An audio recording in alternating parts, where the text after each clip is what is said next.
have nowhere to sleep tonight," said the poor girl to the Duke. No one expected this.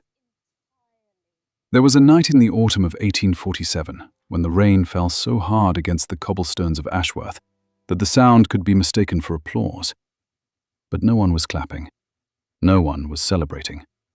The streets were empty, save for the water that poured from every gutter and every broken drain, flooding the lanes with a cold, dark river that swallowed the ankles of anyone foolish enough to be outside.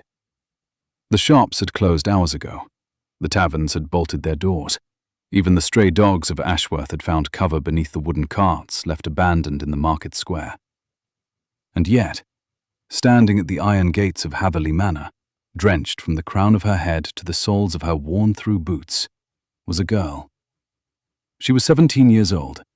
Her name was Elara Wynne, and she had nowhere to go. Her dress, once a pale blue, was now so soaked with rain that it clung to her thin frame like a second skin, the color darkened to something closer to bruise. Her hair, a deep auburn that in daylight caught the sun like copper wire, hung in ropes around her face. Her hands gripped the iron bars of the gate, and her knuckles were white, not from effort, but from cold. She had been walking for 6 hours. She had not eaten since morning, and morning had offered only a crust of bread stolen from the kitchen of the house where she had worked until that very afternoon, when the lady of the house had discovered a silver spoon missing from the drawer and had pointed her finger at the nearest person who could not defend herself. Elara had not taken the spoon. She had never stolen anything in her life. But the accusation had been enough. In a house like that, with a mistress like that, the accusation was the conviction. There was no trial. There was no chance to speak. There was only the door, flung open into the rain, and the words that followed her out like a curse. "You are dismissed. Do not return. Do not ask for a letter of reference. You are nothing, and you will go back to nothing." And so here she was, at the gates of the largest estate in the county, staring up at the enormous stone house that rose behind the iron bars, like a fortress, built to keep out exactly the kind of person she was. She did not know why she had come here. She had no plan. She had no connection to the family that lived inside. She only knew that the road had led her here, that her legs had given out, and that the light burning in the window on the second floor was the only light she had seen in miles. She pressed her forehead against the iron gate and closed her eyes. The rain ran down her face like tears, though she refused to cry. She had promised herself that years ago, after her mother died and her father disappeared into the bottle and then into the ground after him. She had promised herself she would not cry, because crying was a luxury for people who had someone to hear them, and Elara Wynne had no one. But even promises break when the body is cold enough. She did not hear the footsteps on the gravel. She did not hear the creak of the side gate opening 30 feet to her left. She did not hear anything at all, until a voice, low and sharp and utterly without warmth, said from somewhere very close behind her, "You are trespassing." She spun around so fast she nearly fell. And there, standing in the rain without an umbrella, without a coat, wearing only a white shirt soaked transparent against his chest, and dark trousers tucked into riding boots, was a man. He was tall. That was the first thing she noticed. Tall in the way that made the space around him feel smaller, as though the world had to rearrange itself to make room. His hair was black and plastered to his skull by the rain, and his face was the kind of face that looked like it had been carved from the same stone as the house behind him. High cheekbones, a jaw that could have been drawn with a ruler, eyes so pale they were almost silver, catching the faint light from the distant window like the surface of a frozen lake. He was perhaps 28. He looked older, not in his skin, which was smooth and unmarked, but in his eyes, which carried the weight of a man who had seen something he could not unsee. This was Lord Adrian Hatherley, the 5th Duke of Ashworth, and he had not spoken to a woman who was not a servant or a relative in over 2 years. "I said," he repeated, and his voice was quieter now, but no less dangerous. You are trespassing." Elara stared at him. The rain pounded against both of them equally, as though the sky did not care about the difference in their stations. She opened her mouth, and what came out was not an apology. It was not an excuse. It was the truth, stripped bare of every decoration, every pretense, every polite fiction that a girl in her position was supposed to wrap around her words like a bandage. "I have nowhere to sleep tonight," she said. 5 words. They fell between them like stones dropped into still water, and the silence that followed was louder than the storm. The Duke did not move. His expression did not change. He stood there, rain streaming down his face, his pale eyes fixed on this girl who had appeared at his gate like something the storm had dragged in, and he said nothing. For a long time, he said nothing at all. And this is where the story begins. Not with the rain, not with the gate, not with the girl or the Duke or the silver spoon that was never stolen. It begins in the silence between two people who had absolutely no reason to matter to each other, and every reason to walk away. If you have ever believed that a single moment can change the entire direction of a life, then you already understand what happened next. And if you have not believed that, this story will change your mind. Stay until the end. You will not regret it.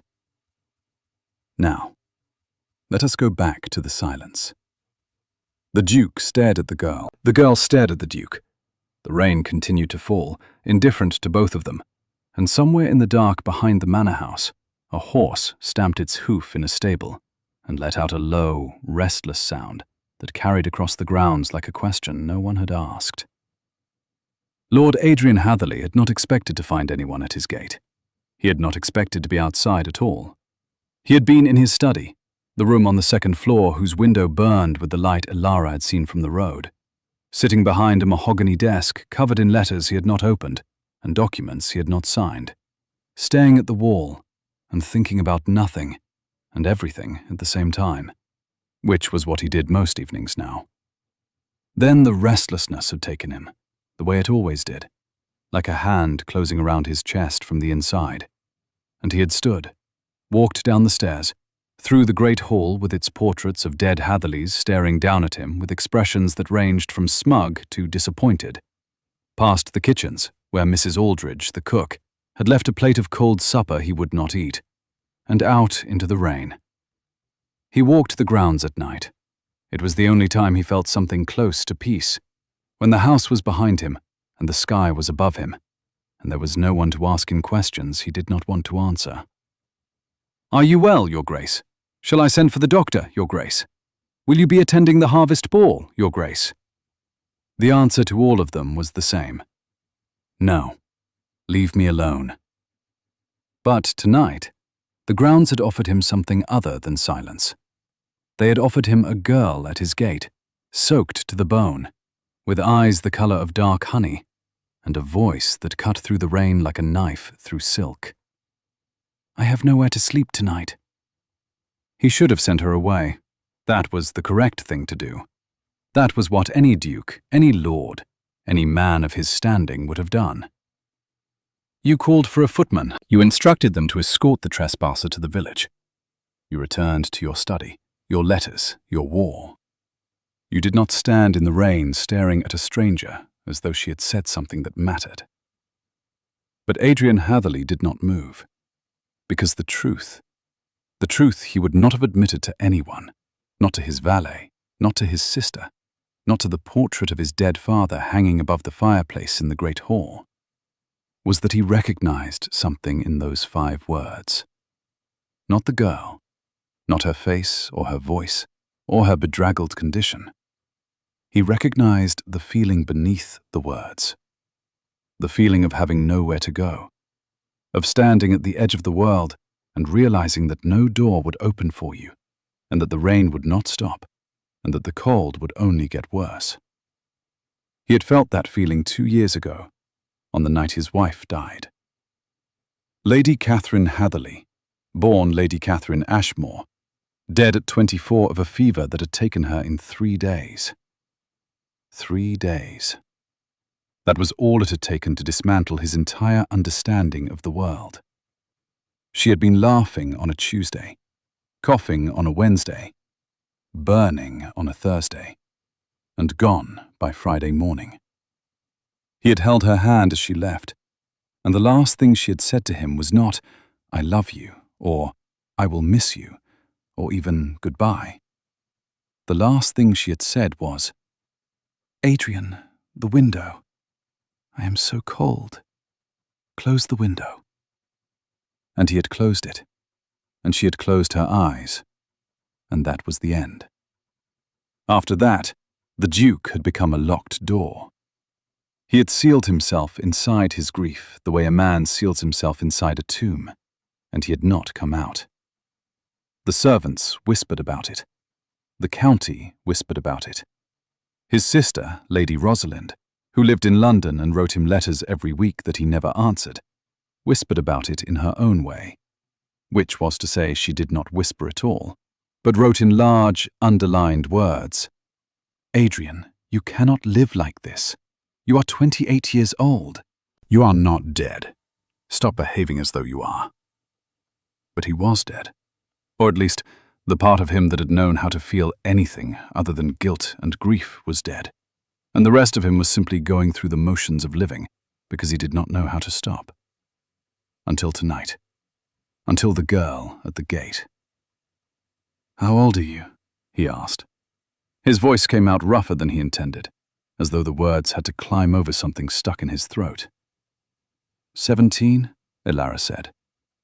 "And you are alone?" "Yes. In this weather. I did not choose the weather." There it was. The spark. The tiny, defiant flame that refused to be extinguished, even in the middle of a storm that should have drowned it. He saw it in her eyes, in the way her chin lifted half an inch, in the way her fingers, which had been trembling at her sides, suddenly went still, as though she had made a decision about who she was going to be in this moment, and had chosen someone who did not tremble. The Duke looked at her for 3 more seconds. Then he turned on his heel and walked toward the side gate. "Follow me," he said, without looking back. Elara did not move. "Why?" He stopped. No one had asked him why in a very long time. His servants did what he said because he was the Duke. His tenants did what he said because he owned their land.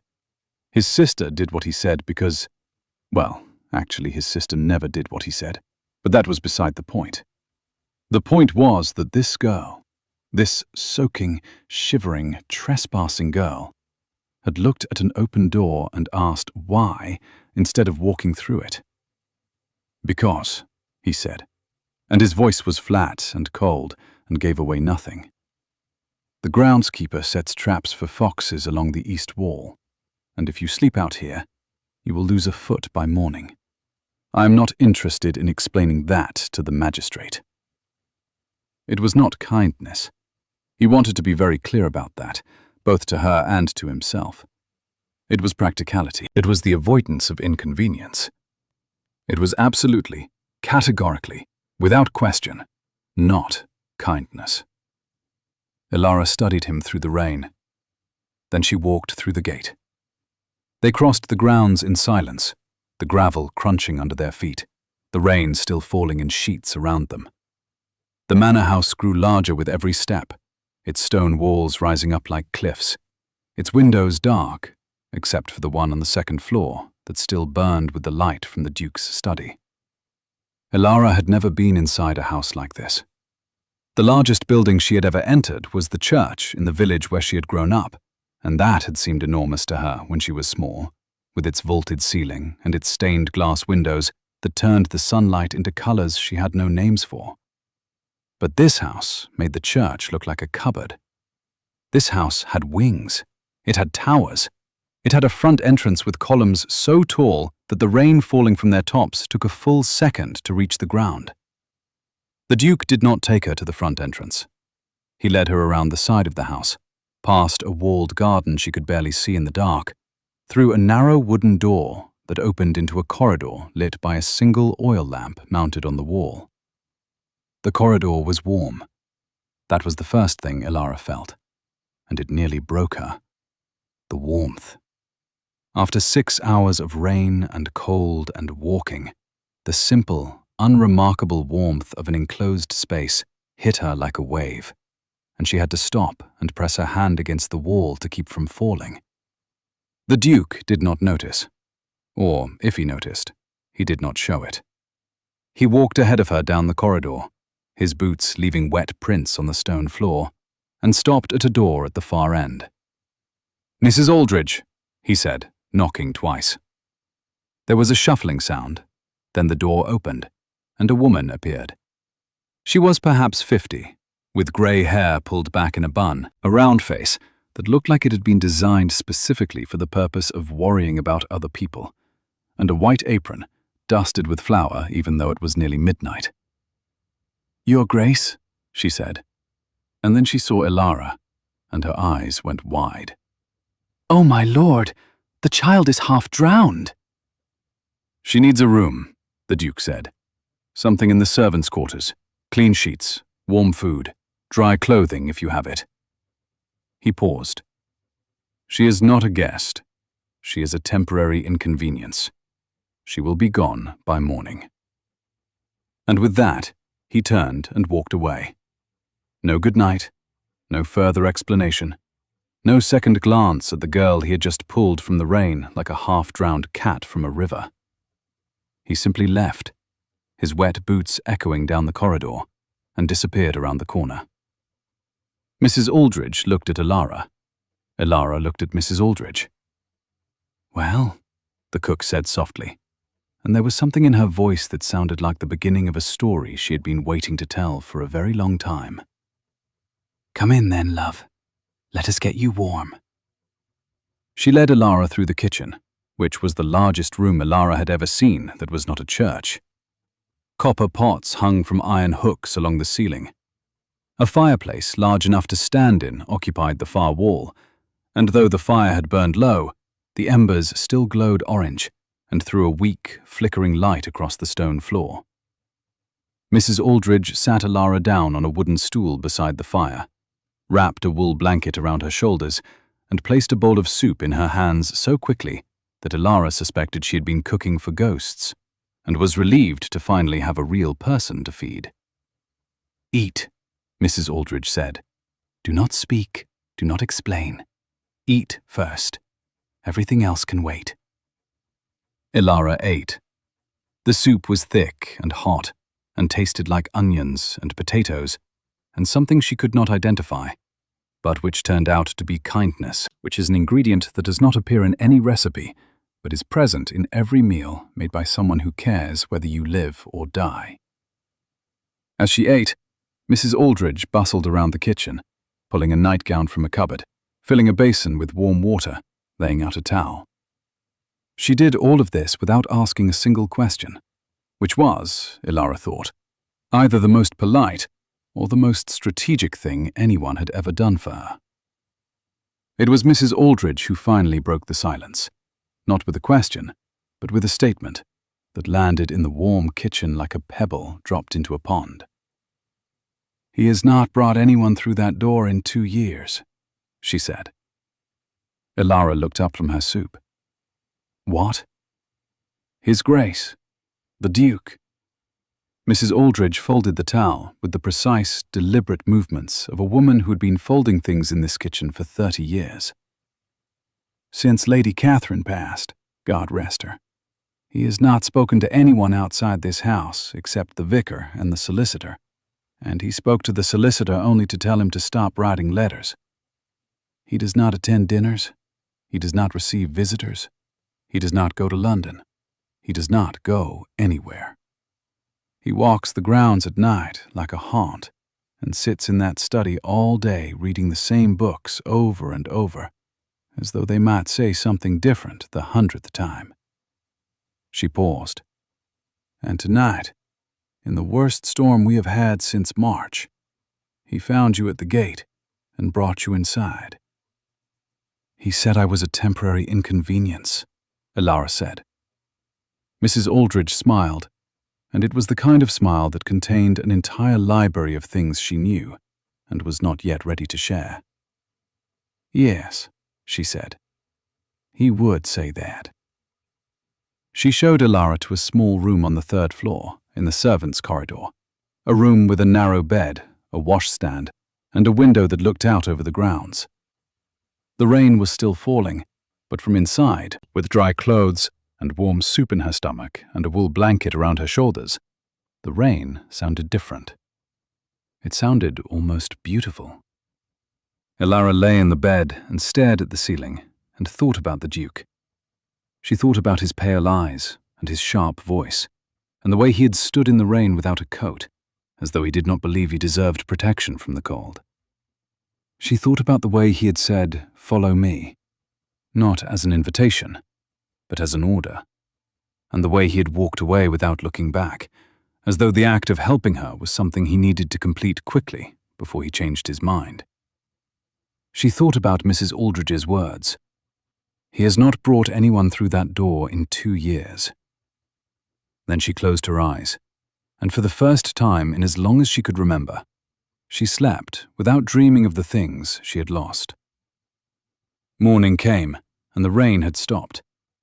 Elara woke to the sound of birdsong and the pale grey light of an autumn dawn pressing through the small window above her bed.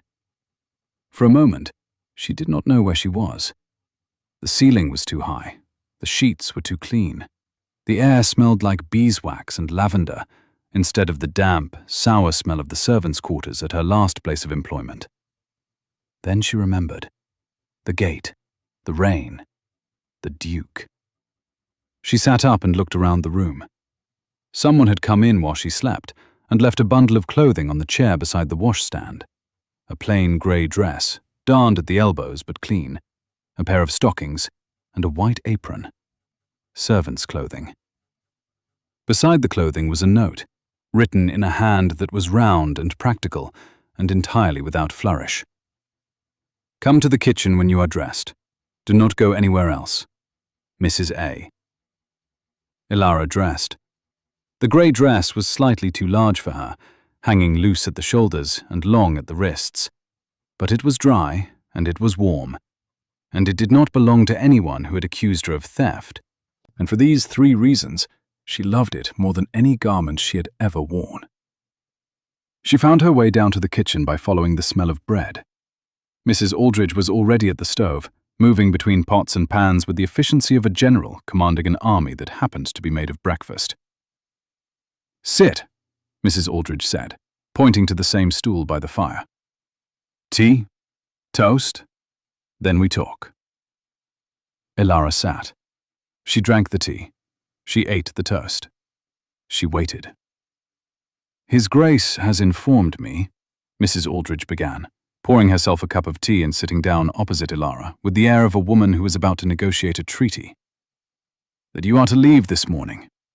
He has instructed Mr. Farrow, the coachman, to take you to the village in the cart, where you may inquire at the inn about work." Elara nodded. She had expected this. She had expected less than this, honestly. She had expected to wake up and find the door locked and a footman waiting to escort her off the property. "However," Mrs. Aldridge continued, and she held the word "however" the way a card player holds the winning hand, laying it down slowly, savoring it. "I have informed His Grace that we are short a maid. Mary left last month to marry the blacksmith's son. Agnes is down with a bad knee and cannot manage the stairs. The east wing has not been properly cleaned since August, and I cannot do everything myself, as I have told him repeatedly, and as he has repeatedly ignored." She took a sip of tea. "I have suggested that you might stay, temporarily, on a trial basis, until we find a proper replacement." Elara's hands tightened around her cup. "And what did the Duke say?" Mrs. Aldridge smiled again, that same smile from the night before, the one that contained a library. "He said, and I quote, 'Do what you like, Mrs. Aldridge. I do not care.' That sounds like a no." That, my dear girl, is the closest thing to a yes that man has given anyone in 2 years. And so, Elara stayed. The first week was a kind of careful, quiet warfare. Not between Elara and the Duke, because the Duke did not acknowledge her existence. Not between Elara and the other servants, because the other servants were few and tired and grateful for an extra pair of hands. The warfare was between Elara and the house itself. Hatherley Manor was enormous. It had 47 rooms, not counting the kitchens, the cellars, the attics, and the stable block. It had corridors that seemed to lead nowhere, and staircases that appeared without warning, rising into parts of the house that Elara was told, in firm tones by Mrs. Aldridge, she was not to enter. The west wing is His Grace's private quarters. The library is His Grace's private domain. The study on the second floor is His Grace's sanctuary, and you are never, under any circumstances, to knock on that door unless the house is on fire, and even then, consider whether the fire might resolve itself before disturbing him. Elara cleaned. She swept and mopped and polished and scrubbed.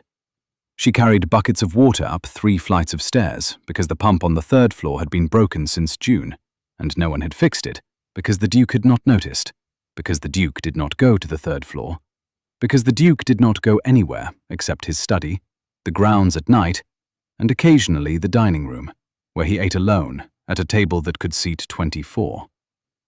She learned the house the way a person learns a language, 1 room at a time, 1 word at a time. She learned that the floorboards in the east corridor creaked in a pattern that sounded almost like a melody if you stepped on them in the right order. She learned that the windows in the morning room faced east and caught the sunrise in a way that set the whole room on fire with gold and pink, and that no one ever saw it because no one used the morning room anymore.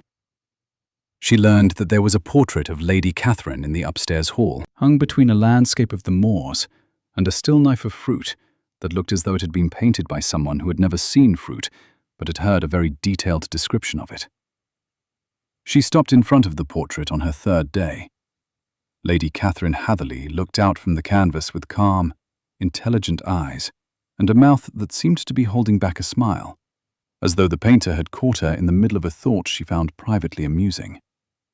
She had dark hair, darker than the Duke's, and her skin was pale, and she wore a green dress with a high collar and a cameo brooch at her throat. She was beautiful, but not in the way Elara had expected. Not in the cold, porcelain way of the ladies she had seen in shop windows and fashion plates. Beautiful in a warm way, a real way. The kind of beauty that came from being alive and interested in the world, and slightly amused by it. "She was kind," said a voice behind her, and Elara jumped so hard she nearly dropped the broom she was carrying. It was Mr. Pemberton, the butler. He was a thin, precise man of 60, with silver hair combed flat against his skull, and a waistcoat so perfectly pressed that it seemed to have been ironed by God. He stood with his hands clasped behind his back, looking at the portrait with an expression that Elara could not quite read. It was not sadness, exactly. It was something older than sadness, something that had once been sadness and had hardened into something quieter, like a riverbed after the water dries up. "She used to come into the kitchen at midnight," he said, still looking at the portrait, "and make Mrs. Aldridge teach her how to bake bread. She was terrible at it. She burned everything. His Grace would find flour on the banister in the morning and pretend not to notice." A pause. He noticed everything about her.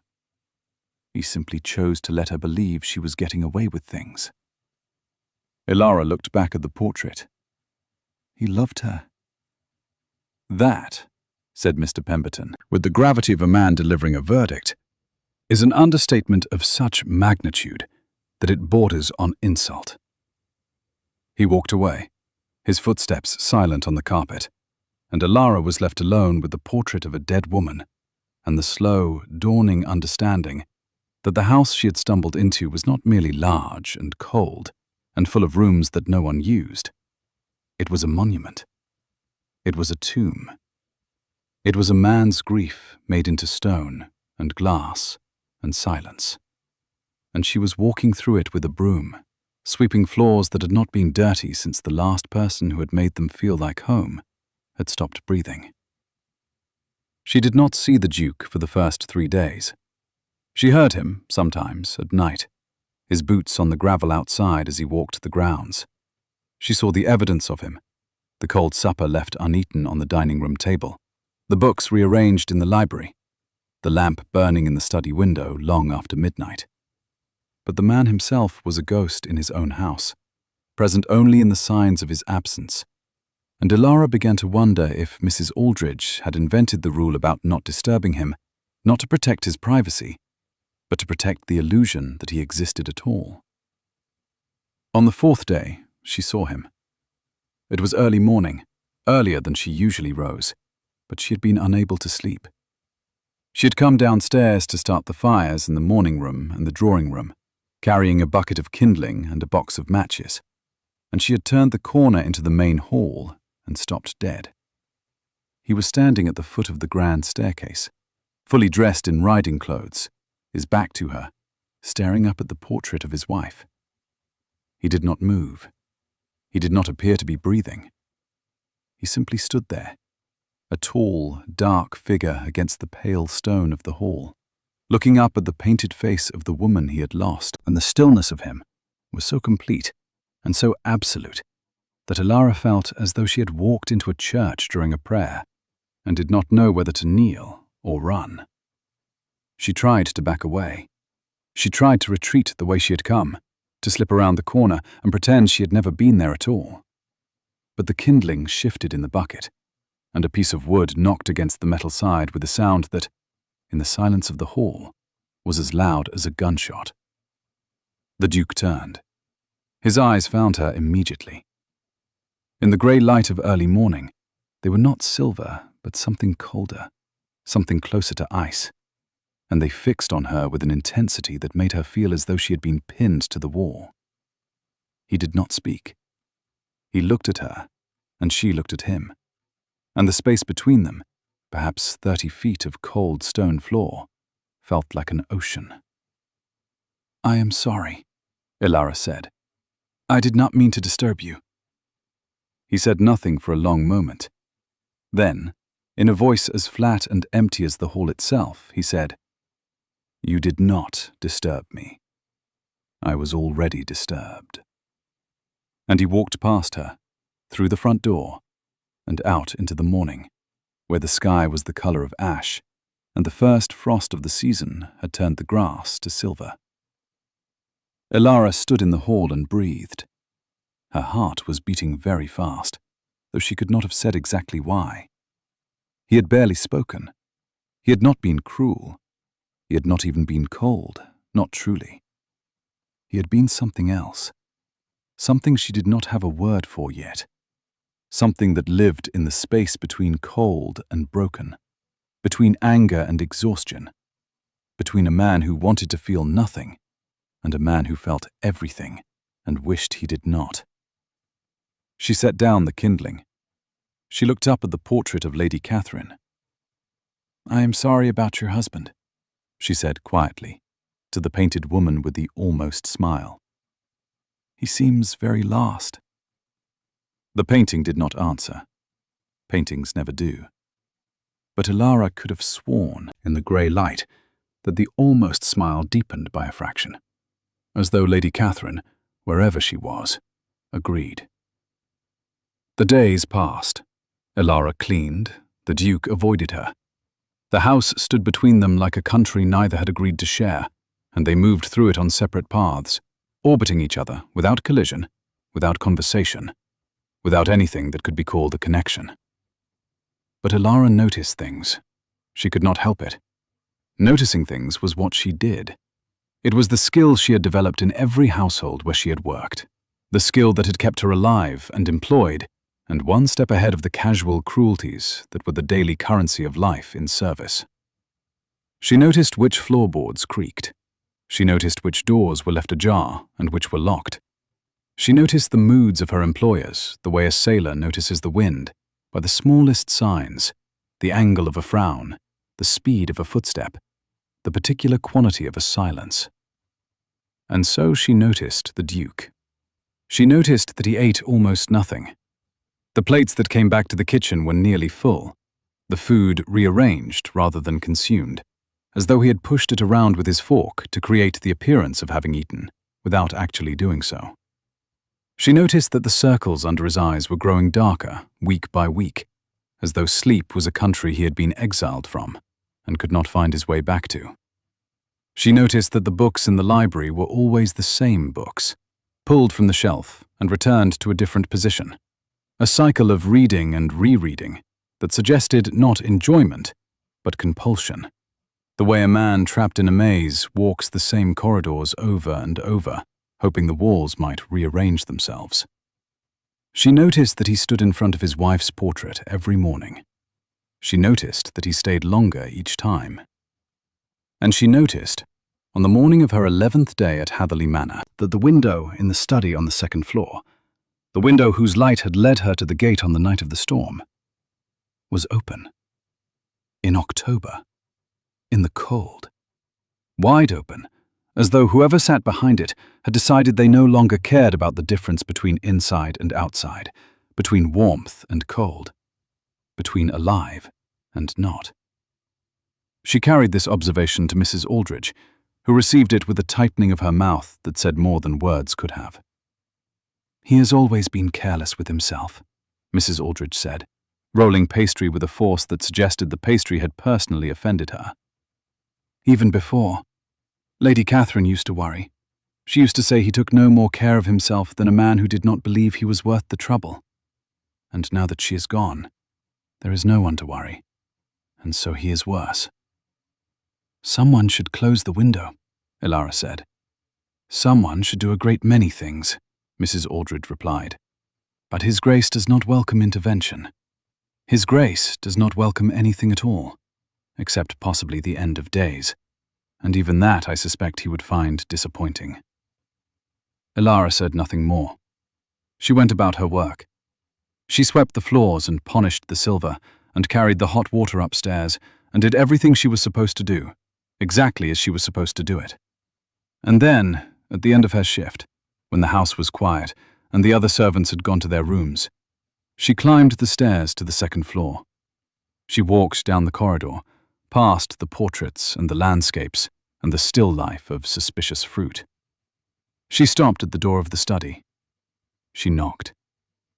There was a silence so complete that she could hear the ticking of the clock in the hallway behind her, and the beating of her own heart, and, from somewhere very far away, the sound of wind moving through the open window. "Who is it?" The voice came from inside, flat and uninterested, as though whoever was asking already knew the answer would not matter. "It is Elara," she said, "the new maid." Another silence, longer this time. Then, "I did not send for a maid." "No, you did not.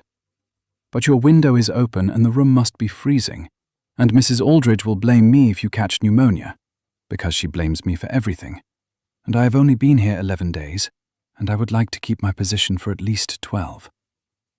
She heard a sound from inside the study. It was so brief and so quiet that she almost missed it, and it took her a full second to identify it, because it was a sound she had not associated with this house, or this man, or anything within these walls. It was a laugh.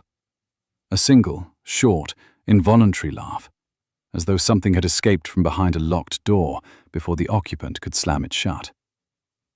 The study door opened. The Duke stood there, looking down at her with those ice-colored eyes, and his expression was the same as always, closed and guarded and giving nothing away. But there was something at the corner of his mouth. Not a smile, not even close to a smile, just the faintest disruption in the line of his lips, as though a smile had thought about appearing and then decided to wait. "Close the window, then," he said, "and leave." Elara walked into the study. It was exactly as she had imagined it, and nothing like she had imagined it. It was large, lined with bookshelves from floor to ceiling, with a mahogany desk positioned in front of the window and 2 leather chairs beside a fireplace that had burned down to ash. The desk was covered in papers, letters, documents, all in varying states of neglect. Some were still sealed, some had been opened and then folded back into their envelopes, as though the act of reading them had been too exhausting to complete. The window was indeed open, and the October air was pouring through it, like water through a breach in a dam, cold and merciless. Elara crossed the room, reached for the window latch, and pulled it shut. The silence that followed the removal of the wind was immediate and total, and the room seemed to exhale, as though it had been holding its breath. She turned to leave. She had every intention of leaving. She had been told to close the window and leave, and she was going to do exactly that, because she needed this job, and she was not a fool, and the Duke was her employer, and his grief was not her business. But then she saw the desk, and what was on it, and she stopped. Between the letters and documents, half hidden beneath a leather-bound book, was a piece of paper. And on the paper, drawn in charcoal with a hand that was clearly skilled, but equally clearly out of practice, was a face. A woman's face. Dark hair, pale skin, a mouth that was almost smiling. Lady Catherine. It was not a finished drawing. It was a study, the kind of thing an artist does when they are trying to capture something from memory, when the image is beginning to blur and they are fighting to hold on to it. The lines were uncertain in places, retraced, corrected, retraced again. The eyes were wrong. Even Elara could see that. They were close, but they were wrong, as though the artist could remember the shape, but not the light that had lived inside them. She looked at the drawing. She looked at the Duke. He was watching her with an expression that had changed from indifference to something sharper, something that looked very much like fear. The fear of being seen, the fear of having a private wound exposed to a stranger's gaze. "You draw," she said. "I used to." "This is her." "It is supposed to be." His voice was tight, controlled, each word measured and released like a breath held too long. "I cannot get the eyes right. I have been trying for months. I have a portrait on the wall, and I have my memory, and I cannot get the eyes right. And I do not know if it is because my skill has deteriorated, or because I am forgetting what she looked like." The words came out in a rush, fast and raw and entirely unplanned, and the moment they were in the air, the Duke's face closed like a door slamming shut. He turned away from her, toward the fireplace, and his jaw clenched and released, and his hands, which had been at his sides, curled into fists. "Leave," he said. "Now." Elara left, but she carried those words with her down the stairs, and through the corridor, and into the small room on the 3rd floor where she slept. And she lay in her narrow bed and stared at the ceiling, and thought about a man who sat alone in a cold room, night after night, trying to draw a face he was terrified of forgetting. And something shifted inside her, something small and quiet, and entirely uninvited. Not pity. Pity was for people who could afford to look down, and Elara was in no position to look down on anyone. It was something else. Recognition. The same recognition the Duke had felt at the gate. The understanding that grief and loneliness are not the exclusive property of any class or station. That a duke in a manor house can be just as lost as a girl in the rain. And that the walls people build to protect themselves are the same walls that keep them trapped. She did not sleep for a long time that night. And when she finally did, she dreamed of charcoal lines on paper, and eyes that could not be gotten right, and a window thrown open to the cold, as though the person behind it was trying to feel something, anything, even if the only thing available was pain. The next morning, Elara found a book on the kitchen table.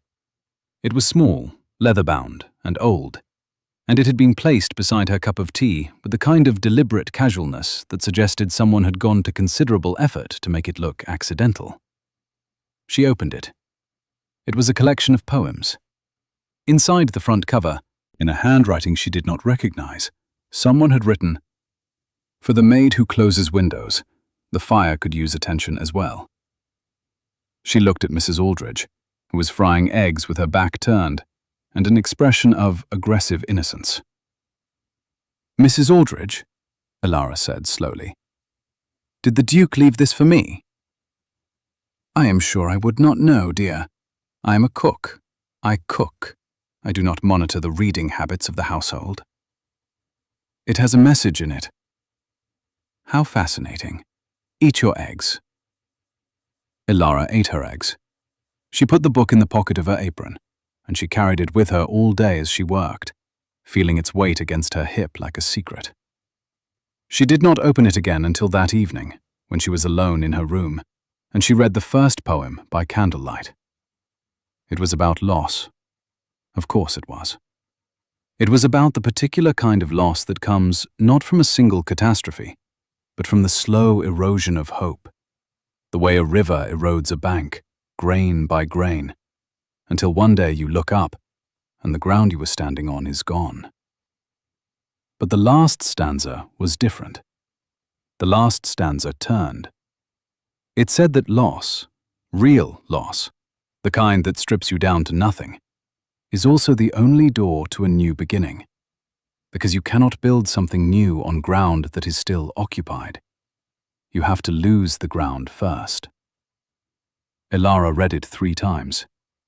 Then she closed the book and held it against her chest, and understood, with a clarity that surprised her, that the Duke was trying to tell her something, not about himself, about her, about the silver spoon and the dismissal and the rain and the gate, and the question she had not yet asked herself, which was, what now? The next morning, she went to the study. She knocked. The door opened. The Duke stood there, and this time his expression was not flat or cold or guarded. It was wary. It was the expression of a man who had done something impulsive, a man who had left a book on a kitchen table for a girl he barely knew and was now confronting the consequences of that impulse, and was not sure whether to retreat or hold his ground. "Thank you for the book," Elara said. "I do not know what you are referring to." "The book of poems, with the message inside." "I left no message." "It says, for the maid who closes windows, the fire could use attention as well." The Duke looked at her. His pale eyes moved across her face, as though he was searching for something, some sign of mockery or judgment, or the kind of pitying softness that would have made him slam the door and never open it again. He did not find it. What he found instead was a girl in a grey dress that was too large for her, with dark, honey eyes that met his without flinching, without bowing, without any of the careful, submissive, downward glances that he had come to expect from every person in this house, and in this county, and in this entire, suffocating world. "The fire," he said finally, stepping back from the doorway, "has been out for 3 days." Elara walked past him into the study.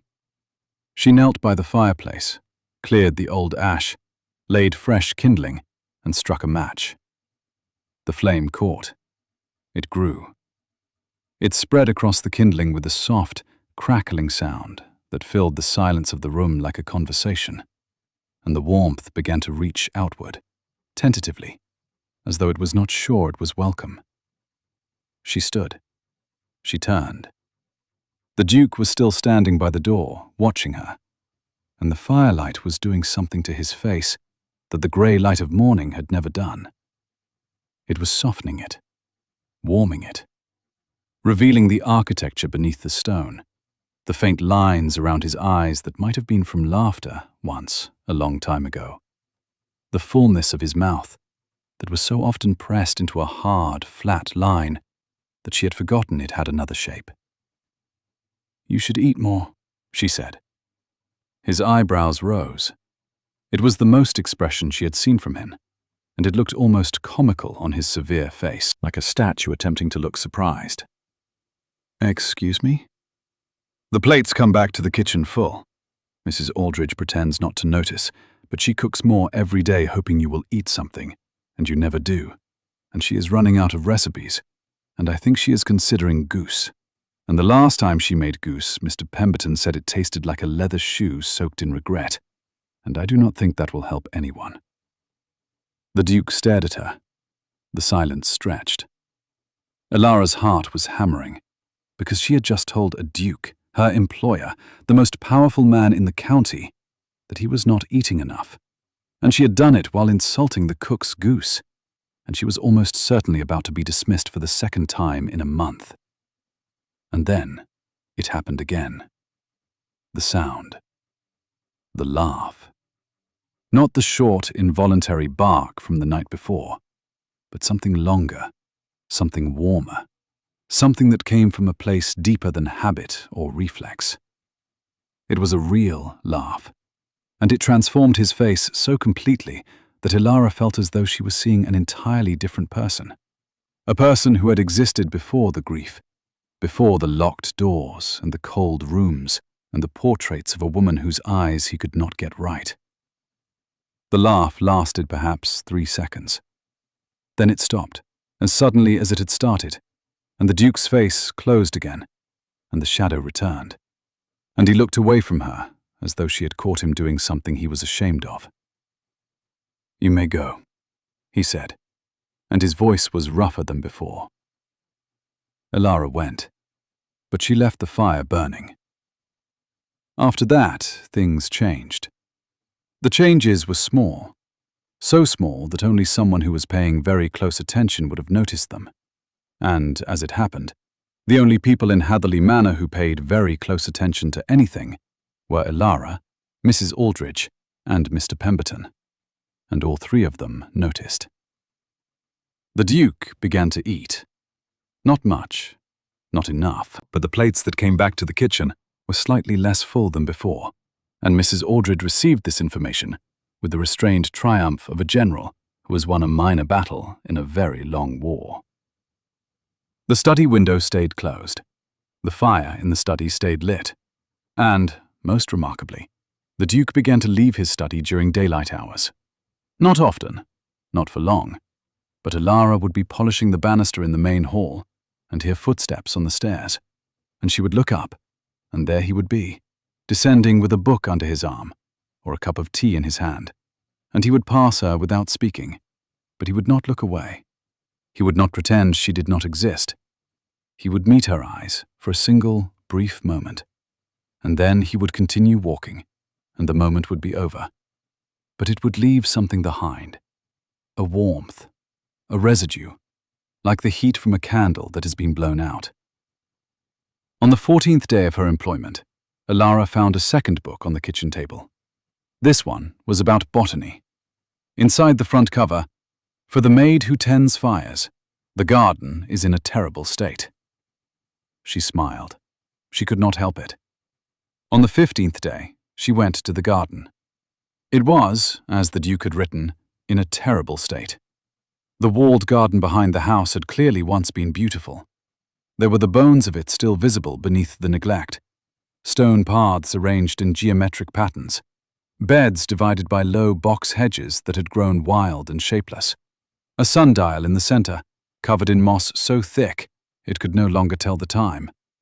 Rose bushes, unpruned for 2 years, had grown into tangles of thorn and dead wood, and the autumn leaves had fallen and rotted and formed a thick, wet carpet over everything, as though the garden was trying to bury itself. But there were things still growing.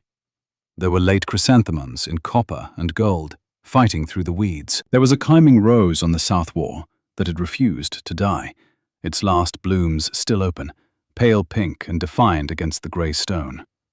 And there was a patch of lavender beside the sundial that, even in October, still carried its scent, faint but present, like a memory that has not quite faded. Elara knelt beside the lavender and began to pull weeds. She did not know much about gardening. Her mother had kept a window box with herbs in it, in the tiny cottage where Elara had been born, and Elara remembered the smell of basil and rosemary, and the way her mother's hands had been always slightly green at the fingertips. But she did not know the proper way to tend a garden. She only knew how to clear away the things that did not belong and make room for the things that did. She worked for 2 hours. She cleared the weeds from around the sundial and scraped the moss from its face, and the shadow fell across the carved hours and told her it was 3:30, which was a piece of information the sundial had been waiting 2 years to share and seemed pleased to finally deliver. She pruned the rose bushes as best she could, cutting away the dead wood with a pair of shears she found rusting in a shed at the back of the garden. And beneath the dead wood, she found new growth, green shoots that had been waiting, patient and stubborn, for someone to give them room to reach the light. She did not know that the Duke was watching her from the study window. She did not know that he had been standing there for over an hour, his hand resting on the glass, looking down at the girl in the grey dress who was kneeling in his dead wife's garden and bringing it back to life, and that something inside him, something that had been frozen and silent for 2 years, had cracked. Not broken, not thawed, just cracked. The way ice cracks before the spring, a single fracture line running through the surface, too thin to see, but deep enough to change everything. He did not go down to the garden. He was not ready for that. But he stayed at the window, and he watched. And when she stood up and brushed the dirt from her knees and looked up at the house, he did not step back into the shadow. He let her see him. Their eyes met across the distance, across the garden and the window, and the difference between them. And Elara raised her hand.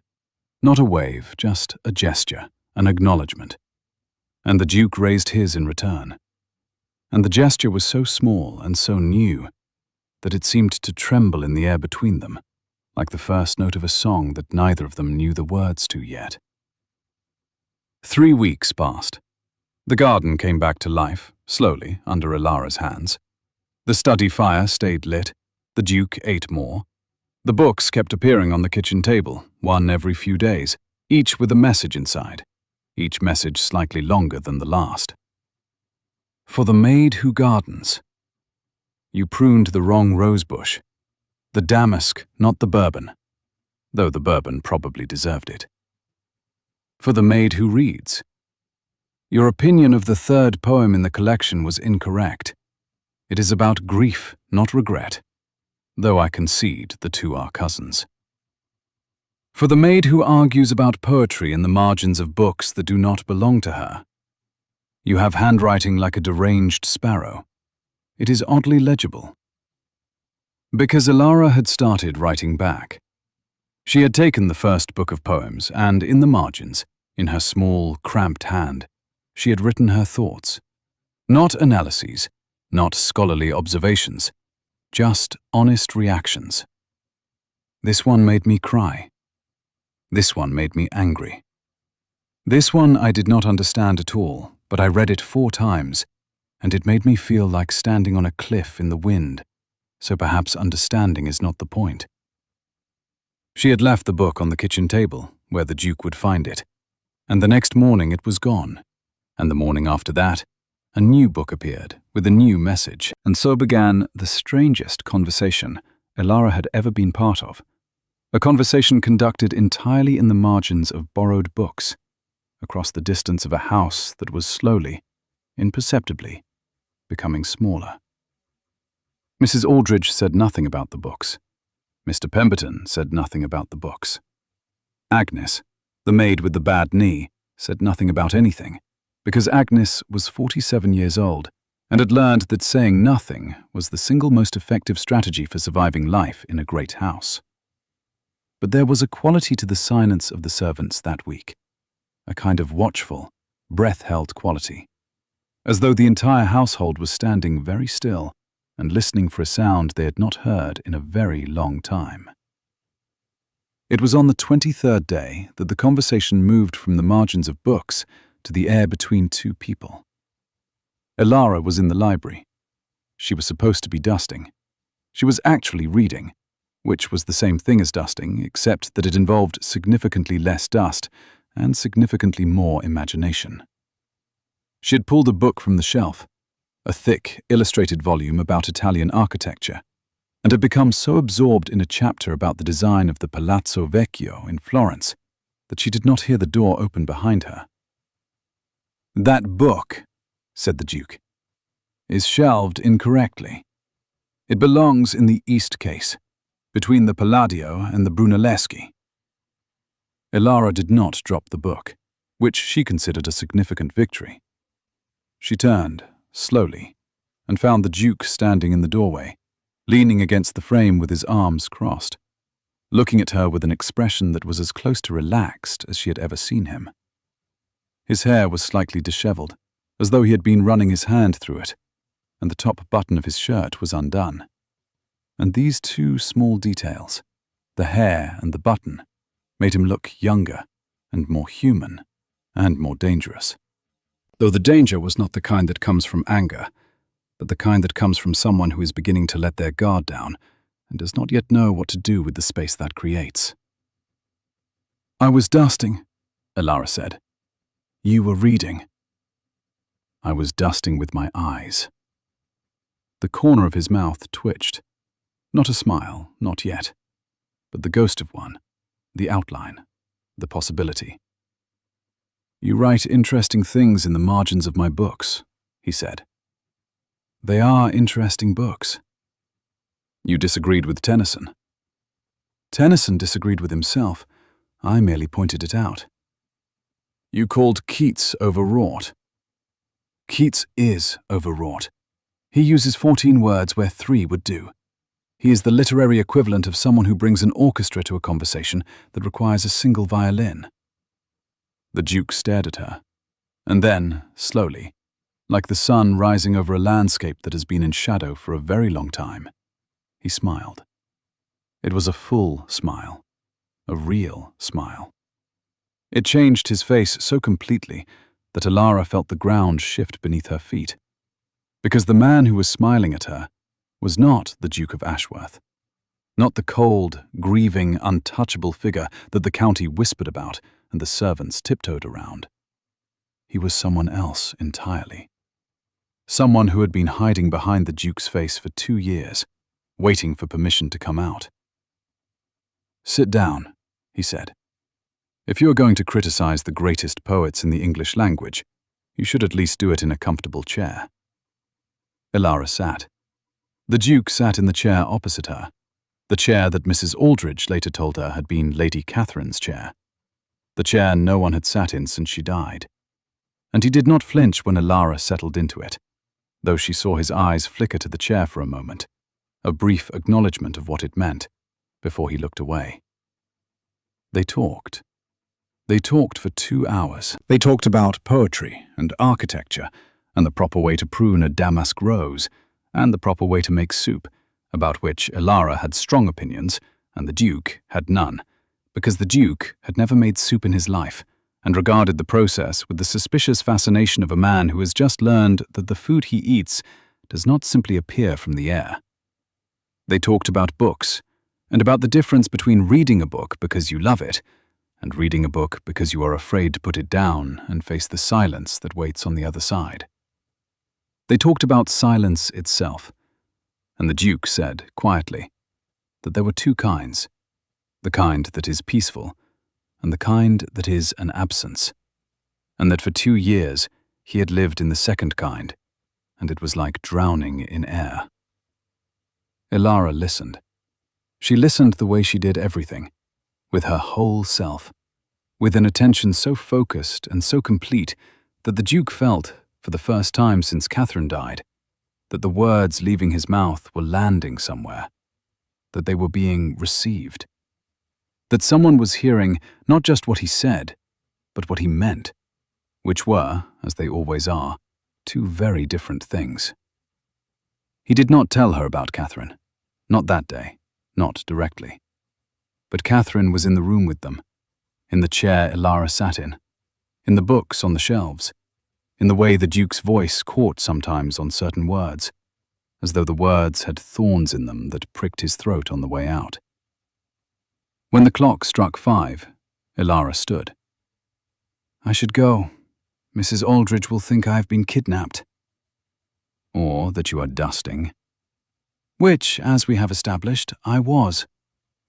"With your eyes." "They are very efficient eyes." He looked at her, and the smile was gone now, but its memory remained, like warmth in a room after the fires died. "Come back tomorrow," he said. It was not a question. It was not an order. It was somewhere between the two, in the uncharted space where a request lives when the person making it has forgotten how to ask for things. "I will," Elara said. She came back. She came back the next day, and the day after that, and the day after that. Every afternoon, when her duties were finished and the house was clean and the garden had been tended and the fire in the study had been lit, she went to the library, and the Duke was there, and they talked. The subjects ranged and wandered like paths through a forest.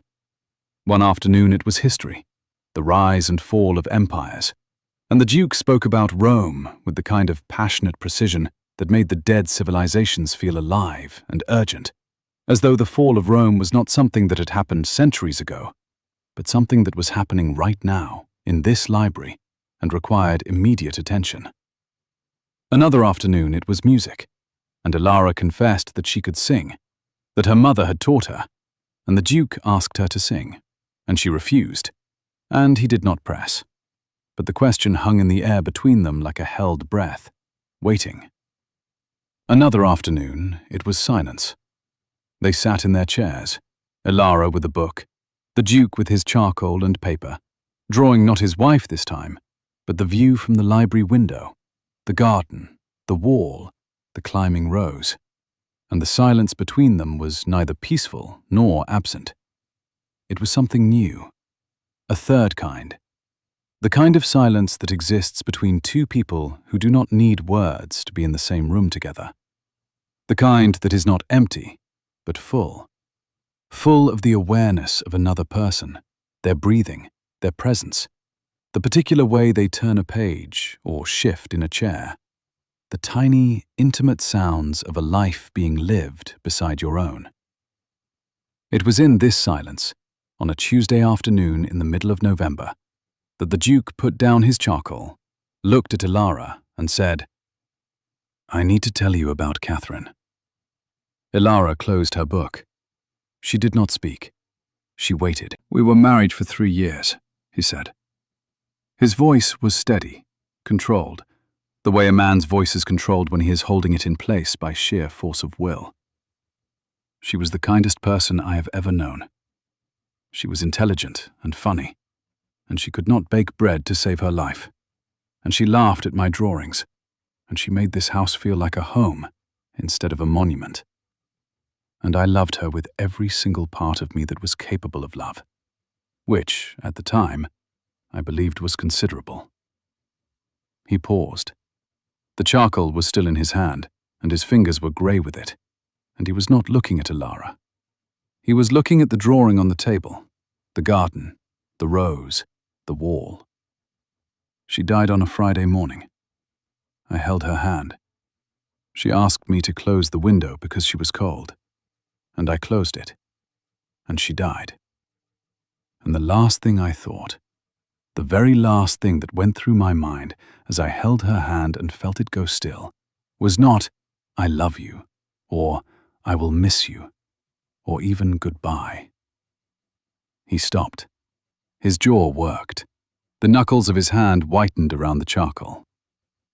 The last thing I thought was, I should have called the doctor sooner. Elara did not move. She did not breathe. "I waited," the Duke said. "The fever came on Wednesday. I thought it would pass. She was young and strong, and fevers pass. I told myself it would pass. I waited through Wednesday night and Thursday morning and Thursday afternoon, And by Thursday evening, when I finally sent for the doctor, it was too late. The doctor came, and he looked at her, and he looked at me, and he said, "Your Grace, if I had been called yesterday, I might have been able to help." And then she died, and I closed the window, and I have not opened it since. He looked up. His eyes, which had been ice and silver and stone for as long as Elara had known him, were something else now. They were water. They were rain. They were the surface of a lake in which something very deep and very heavy had finally, after 2 years of sinking in silence, hit the bottom. "I killed her," he said. "Not with a weapon, not with malice, with hesitation, with the arrogance of a man who believed he knew better than the world what his wife needed. I waited, and she died. And every morning when I stand in front of her portrait, I am not mourning her. I am confessing. I am telling her that I am sorry, that I should have been better, that if I could go back, I would go back, and I would send for the doctor, and I would save her. And I cannot go back, and I cannot save her, and I cannot stop standing there, because if I stop, I am admitting that it is over, and that I have to live the rest of my life carrying the weight of what I did." The silence that followed was the longest silence Elara had ever experienced. It was not a silence of absence or peace or fullness. It was a silence of grief, raw and naked and terrible, and it filled the room the way floodwater fills a house, rising to the level of every door and window, threatening to drown everything inside. Elara stood. She crossed the space between their chairs. She knelt beside him, on the carpet, beside the table where his drawing lay, and she looked up at his face, which was carved with the same lines of pain she had seen on the first morning in the hall, but which now, finally, she understood. "You did not kill her," she said. "You do not know that. I know that a fever in 3 days is a fever that would have killed her whether the doctor came on Wednesday or Thursday or at the first cough. I know that because my mother died the same way, the same fever, the same 3 days. And the doctor was there from the beginning, and it made no difference. Because some things cannot be stopped, no matter how quickly you move, or how loudly you shout, or how desperately you hold on." The Duke looked at her. His expression changed, not all at once, but in stages, like the layers of ice on a river breaking up one by one, the surface fracturing, the water beneath becoming visible, cold and dark and moving after years of standing still. "Your mother," he said, "when I was 9, the same fever. The doctor came the first day. He bled her, and he gave her something in a bottle, and he came back every 6 hours, and she died on the 3rd day anyway. And I spent years believing that if I had done something differently, if I had kept her warmer, or fed her more soup, or prayed harder, or been a better daughter, she would have lived. I was 9 years old, and I believed that I had the power to save or kill my mother, because believing that was easier than believing the truth." "What truth?" "That some things are not anyone's fault. That sometimes the world simply takes what it wants, and no amount of love or effort or guilt can stop it. That the only thing more destructive than the loss itself is the story we tell ourselves about how we caused it." The Duke did not speak. He looked at her, and the water in his eyes spilled over, a single line down each cheek, and he did not wipe them away, and Elara did not look away. And this was the moment, the turning point, the crack in the ice becoming a fracture, becoming a break, becoming, at last, the beginning of a thaw. She reached out and took his hand. His fingers were grey with charcoal, and they were cold, and they were trembling. And when her hand closed around his, the trembling stopped. Not gradually, not slowly.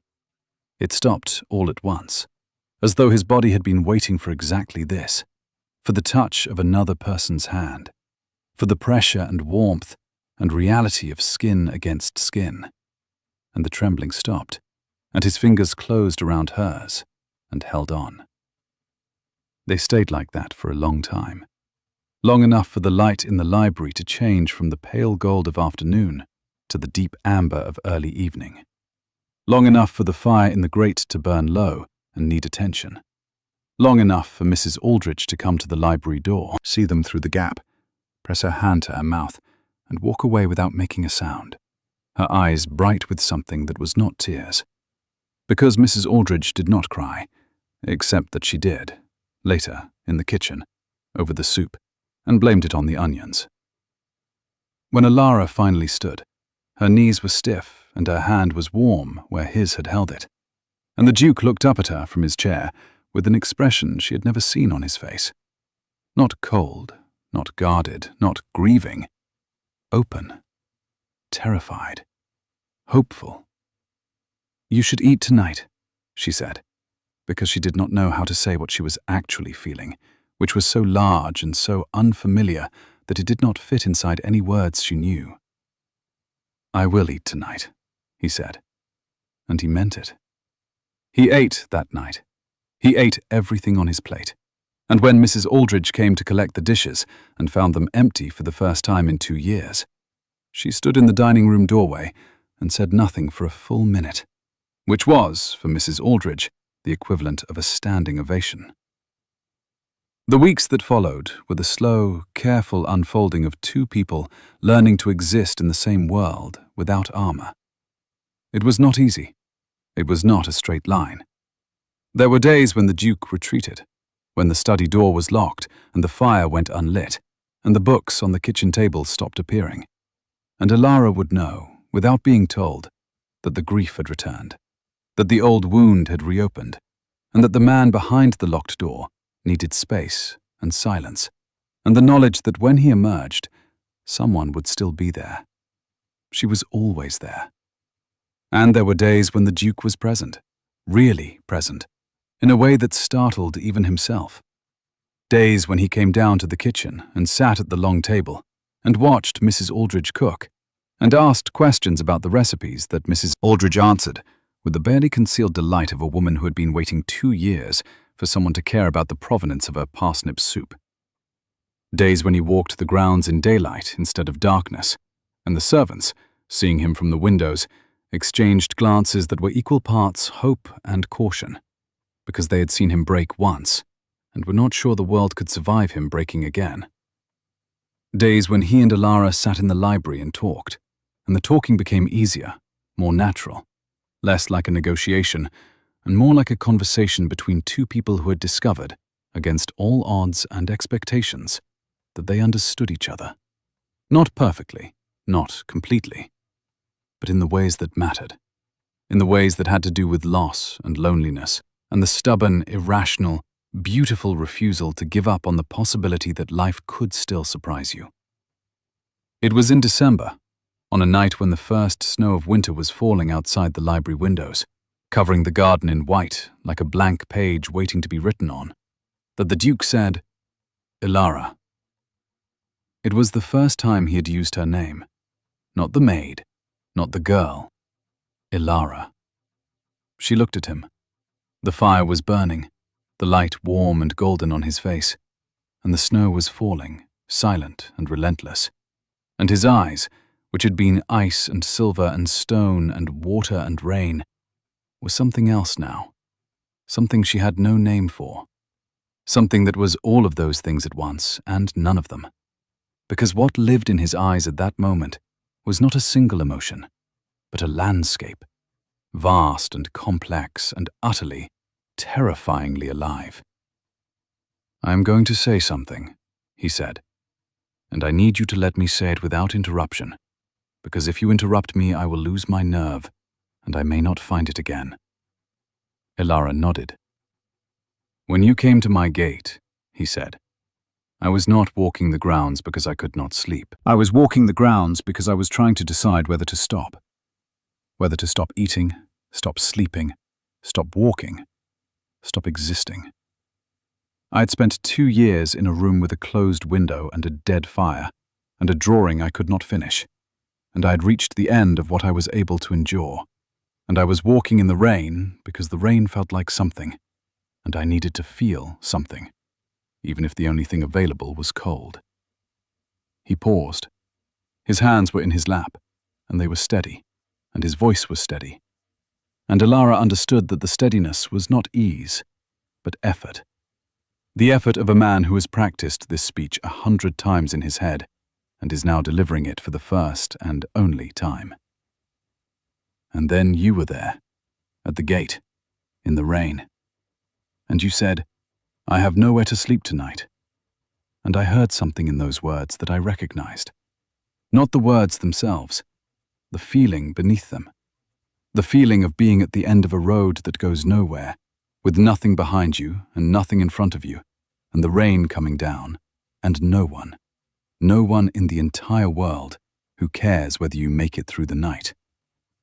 He looked at her. "You saved my life. Not by doing anything extraordinary, not by being a hero or an angel, or any of the things that stories say. You saved my life by being cold and wet and honest, and standing at my gate saying the truest thing anyone had said to me in 2 years. You saved my life by needing help, because I had forgotten that helping someone was something I could still do. I had forgotten that I was still capable of anything that was not grief." His voice broke. It broke the way a voice breaks when it has been holding something too heavy for too long, and the muscles finally give way. Not dramatically, not loudly.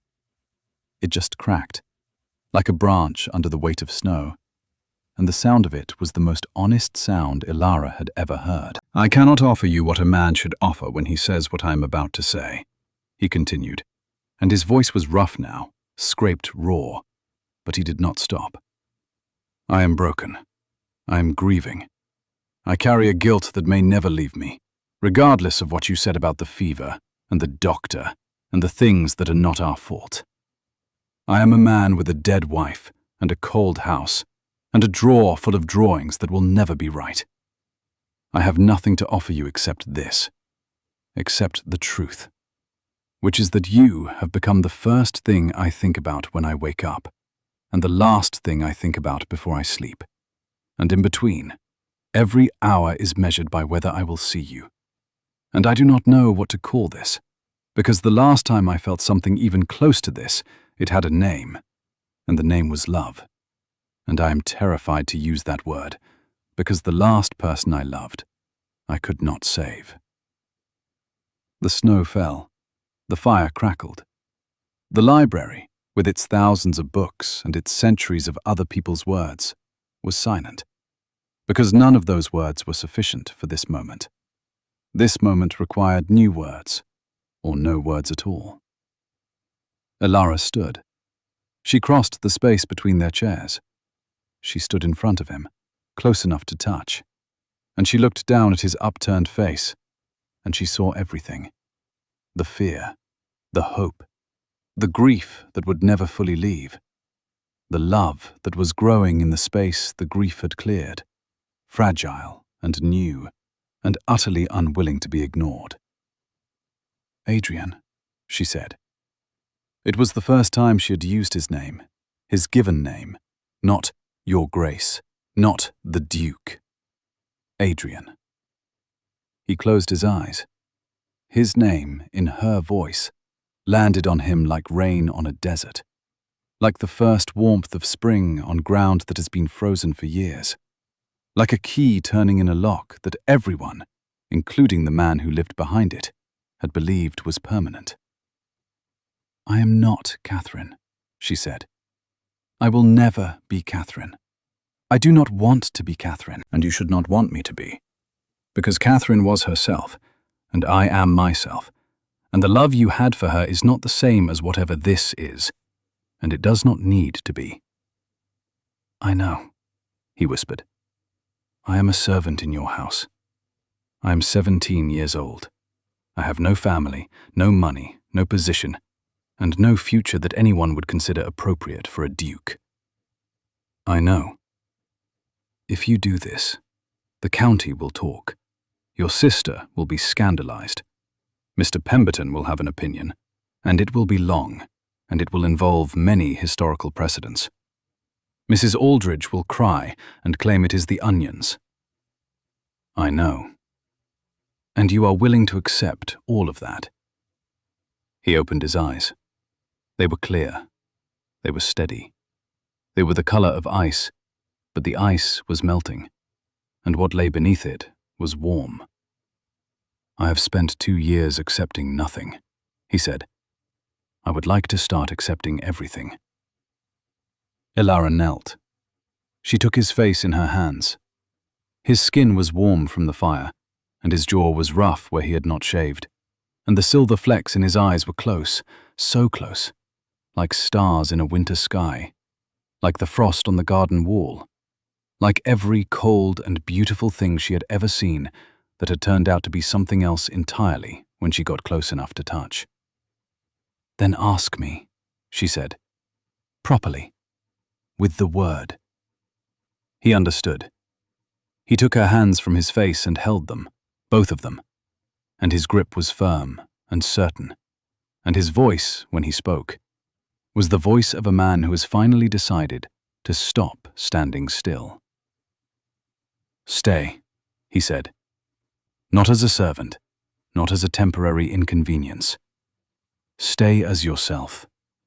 Stay because I love you, and I am saying the word, and I am terrified, and I am saying it anyway, because you taught me that some things are not anyone's fault, and I have decided that some things are not something to be afraid of, and love is one of them.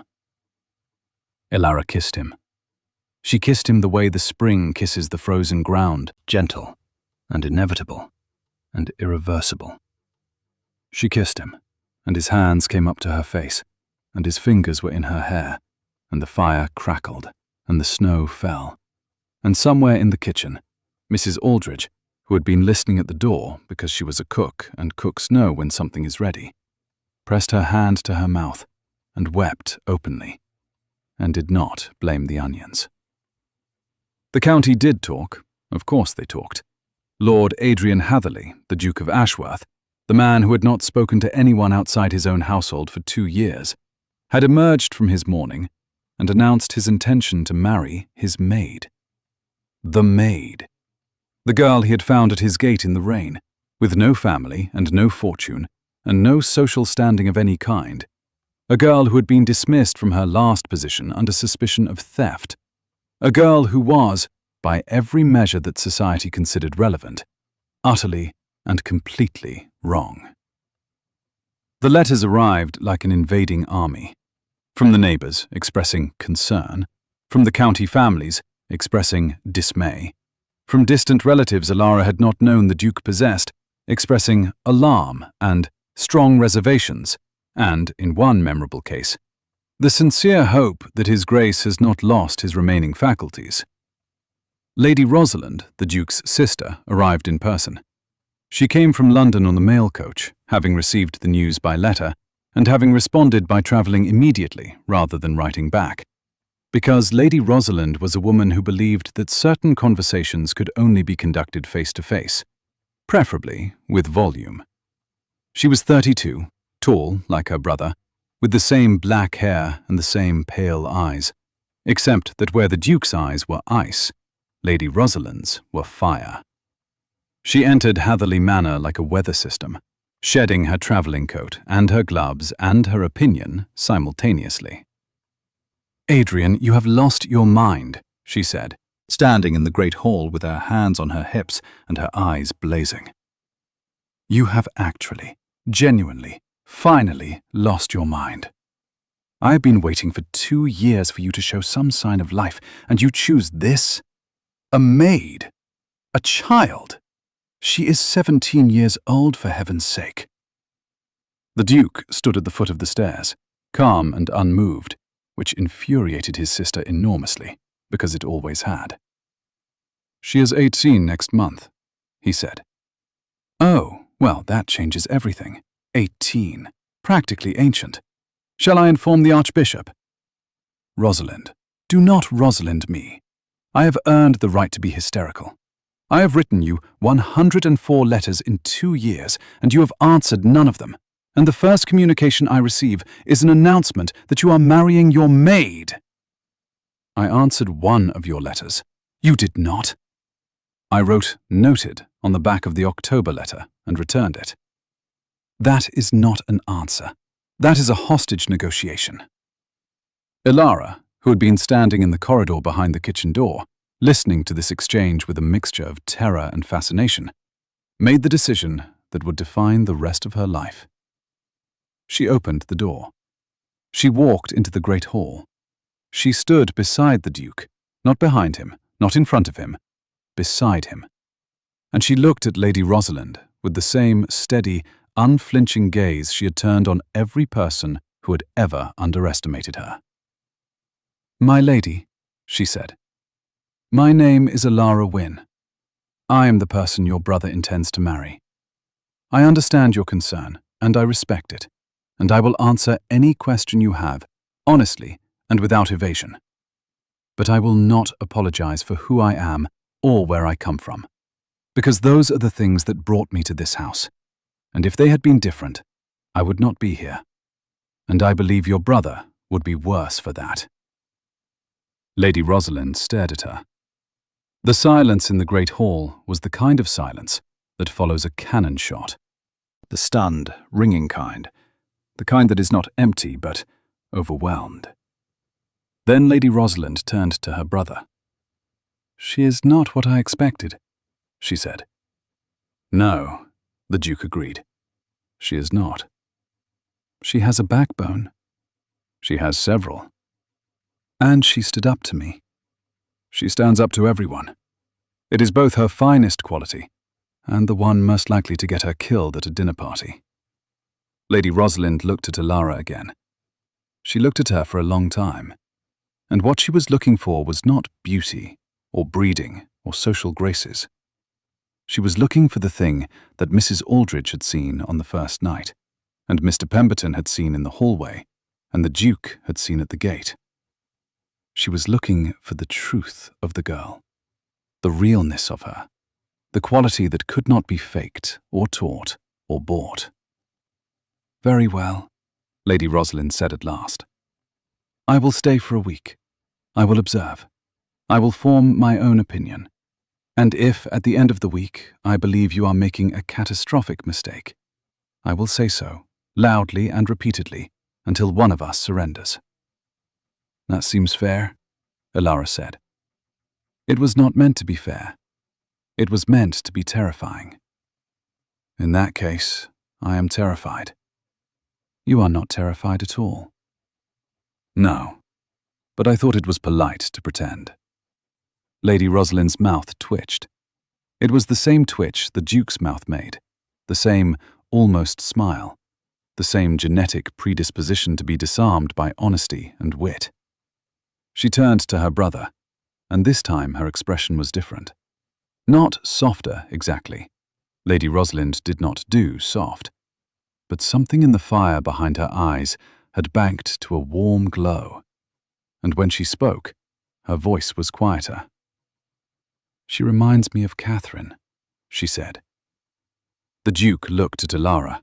Elara looked at the Duke, and between them, in the space that had once been filled with rain and cold and the terrible question of what happens when you have nowhere to go, there was something new, something warm, something that had no name yet, but would, in time, come to be called home.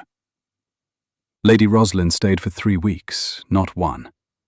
She stayed through the rest of December and into January. And during that time, she did exactly what she had promised. She observed. She watched Elara move through the house with the quiet efficiency of someone who understood work as a language and spoke it fluently. She watched Elara tend the garden, coaxing the last of the autumn growth through the frost. She watched Elara sit in the library with the Duke, arguing about poetry and architecture and the proper way to prune roses. And she watched the Duke's face during these arguments. And what she saw there was a man she had given up on coming back to life. She saw the drawings. Not the old ones, the failed portraits of Catherine with the wrong eyes. The new ones. The Duke had started drawing again, but he was no longer drawing his dead wife. He was drawing Elara. Elara in the garden. Elara by the fire. Elara reading in the library, with her legs curled under her, and her brow furrowed, and her lower lip caught between her teeth. A habit she was not aware of, and that the Duke had captured with a tenderness that made the charcoal lines look less like art and more like prayer. On the 14th day, Lady Rosalind found Elara alone in the kitchen and sat down opposite her and said, "Tell me about the silver spoon." Elara told her. She told her everything. The house where she had worked, the mistress who had accused her, the dismissal without reference, the 6 hours of walking in the rain, the gate, the Duke. She told it simply and directly, without self-pity, without embellishment, without the kind of narrative reshaping that people do when they want to cast themselves as heroes of their own misfortune. She told it the way it happened, because the way it happened was enough. When she finished, Lady Rosalind was quiet for a moment. Then she said, "And the spoon?" "I did not take it." "Do you know who did?" "I believe it was the mistress's son. He had a habit of taking small things and selling them in the village. Everyone in the house knew, but no one said anything because he was the son, and I was the maid. And when something goes missing, it is always the maid." "That," said Lady Rosalind, with the precise, clipped diction of a woman who has identified an injustice and intends to correct it, "is unacceptable." 3 weeks later, Elara received a letter. It was from the family she had worked for. It contained an apology, a sum of money representing the wages she had been owed, and a letter of reference, so glowing that it bordered on fiction. Elara did not know, and would not learn until much later, that Lady Rosalind had paid a personal visit to the household, had made inquiries, had located the silver spoon in the possession of a pawnbroker in the village, and had confronted the mistress with a level of aristocratic fury that was still being discussed in the county 3 years later. When Elara thanked her, Lady Rosalind waved a hand as though she had done nothing more significant than return a borrowed book. "I did not do it for you," she said. "I did it because it was wrong, and I have a constitutional inability to tolerate wrong things. It is a family trait. Adrian has it too, though he expresses it by brooding instead of acting, which is less effective but more dramatic." The wedding took place in March, on a day when the first crocuses were pushing through the garden soil and the climbing rose on the south wall had begun to bud. It was small. It was quiet. The guests were few. Lady Rosalind, Mrs. Aldrich, Mr. Pemberton, Agnes, with her bad knee propped on a cushion, Mr. Farrow, the coachman, and the vicar, who performed the ceremony with the bewildered gratitude of a man who had been told that the Duke of Ashworth was getting married and had assumed it was a practical joke until the Duke himself appeared at the altar. Elara wore a dress that Lady Rosalind had sent from London, ivory silk with lace at the collar and cuffs.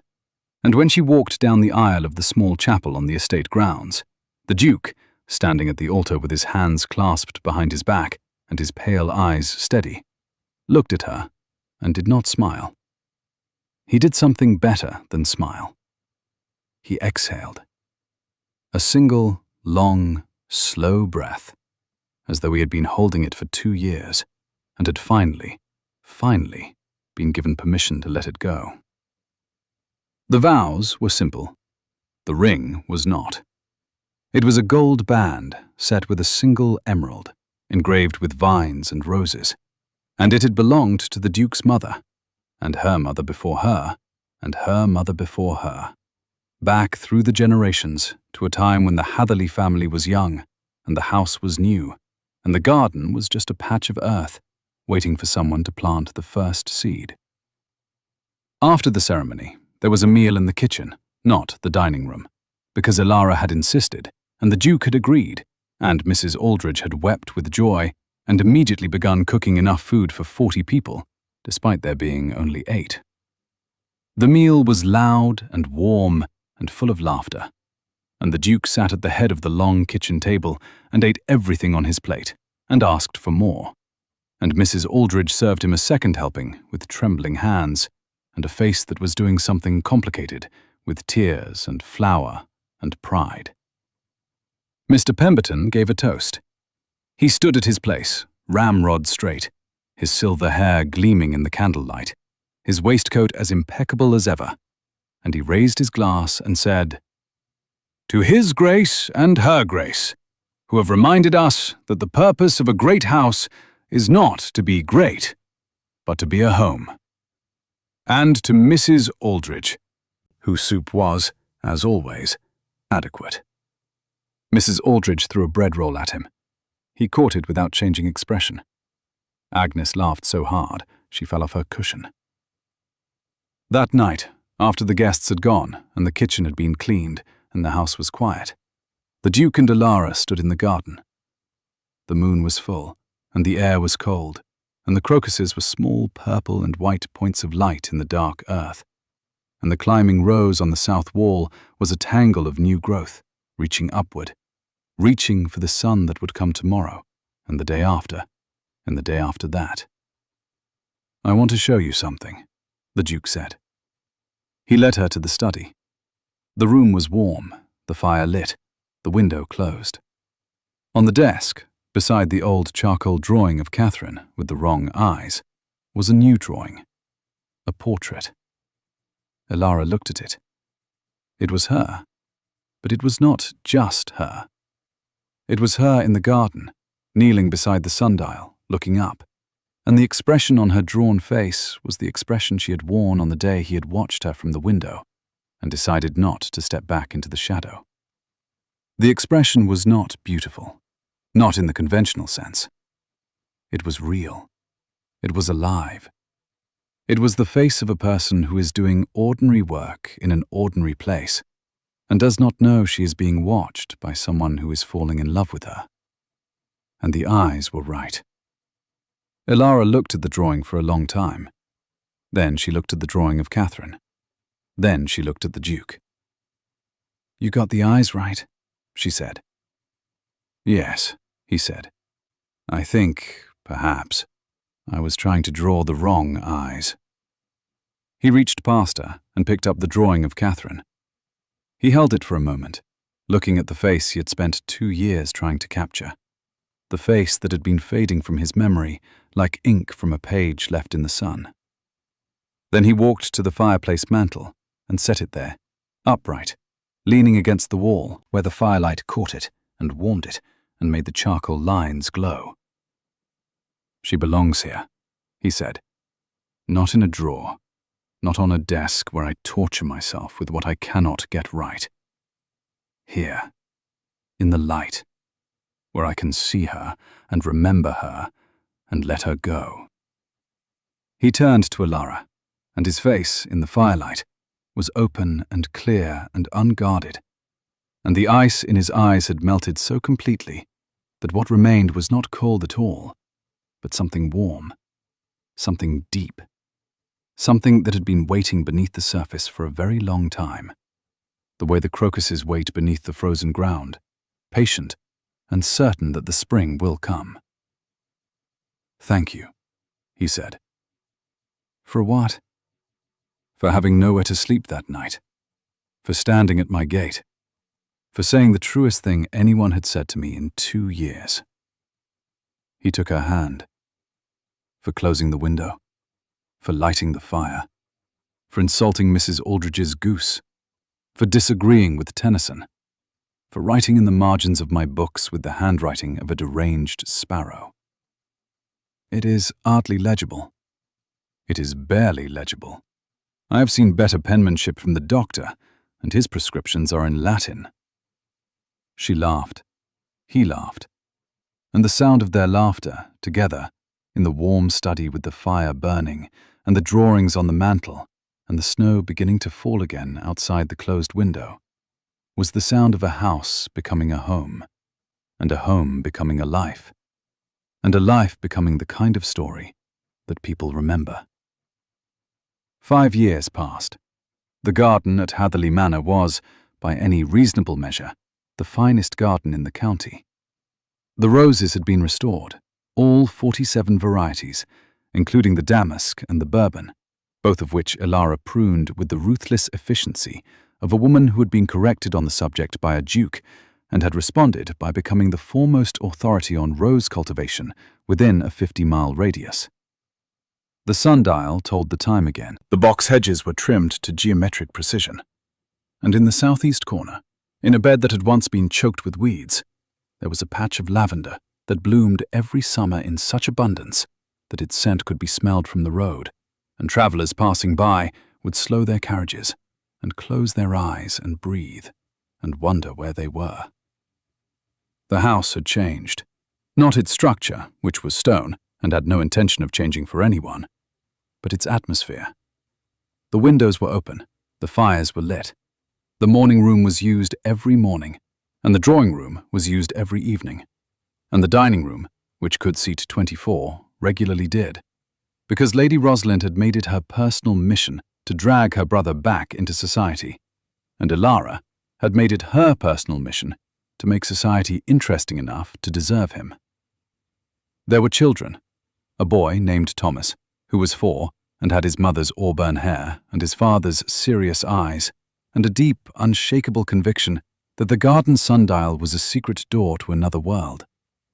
A girl named Catherine, who was 2, and had her father's black hair and her mother's stubbornness, and a laugh that could be heard from one end of the house to the other, a sound that had not existed in these halls for years, and that, once it arrived, made everyone who heard it wonder how they had ever tolerated the silence. The Duke drew. He drew constantly, obsessively, joyfully. He drew the children and the garden and the house and the roses and Elara, always Elara, in every light and every season. And the drawings filled the study walls, and then the hallway walls, and then the morning room walls, until the house was papered not with the expensive silk that had been there when he inherited it, but with the record of a life being lived, fully and messily, and with gratitude. The portrait of Catherine still stood on the mantel. It would always stand there. And beside it, in a frame that the Duke had made himself, badly, with uneven corners and a crack in the glass that he could not fix, and that Elara refused to let him replace because she said it was the most beautiful frame she had ever seen, precisely because it was imperfect, was the drawing of Elara in the garden. 2 faces, 2 loves, 2 chapters of the same life, different in every way except the one that mattered, which was that both had been real. On an evening in autumn, 5 years to the day after the night of the storm, the Duke and Elara sat in the garden. The children were inside, asleep, watched over by Mrs. Aldrich, who had not retired because she refused to, and because the Duke had given up asking, because the last time he asked, she had responded by making a goose so terrible that even Mr. Pemberton, who never commented on food twice, had commented on food twice. The air was cool. The stars were out. The climbing rose on the south wall, the one that had survived 2 years of neglect, and had been the first thing Elara tended when she came to this house, was in its final bloom of the season. Its pale pink flowers open to the night sky, like hands reaching for something that could not be held, but only witnessed. "Adrian," Elara said. "Yes." "Do you remember what you said to me, the night you found me at the gate?" He looked at her. In the starlight, his eyes were silver again, but not the silver of ice, the silver of moonlight on water, the silver of something alive and moving and beautiful. "I said you were trespassing," he said. "Yes." "And then I said you were a temporary inconvenience." "Yes." He reached for her hand. He held it the way he always held it, firmly, certainly, with the grip of a man who has learned the cost of letting go and has decided, once and for all, that he will not pay it again. "I was wrong," he said. "About which part?" "The temporary part." Elara smiled. She leaned into him, her head against his shoulder, his arm around her, and they sat in the garden they had built together, in the life they had built together, in the home they had made from a house that had once been a monument to grief. And the stars turned slowly above them, and the roses bloomed, and the autumn air carried the scent of lavender and earth, and the particular, unrepeatable sweetness of a love that had been earned, not given, not demanded, not assumed, earned. Through rain and silence, and cold rooms and locked doors, and books left on kitchen tables, and arguments about poetry, and drawings that could not get the eyes right, and a confession made beside a dying fire, and a kiss in a library while the snow fell, and a ring engraved with vines and roses, and a life, an entire life, built on the foundation of 5 words, spoken by a girl with nowhere to go, to a man with nowhere left to fall. "I have nowhere to sleep tonight." And the Duke, who had once believed he had nothing left, had opened his gate. And the girl, who had once believed she was nothing, had walked through. And neither of them, not once, not ever, not for a single moment in the years that followed, regretted it.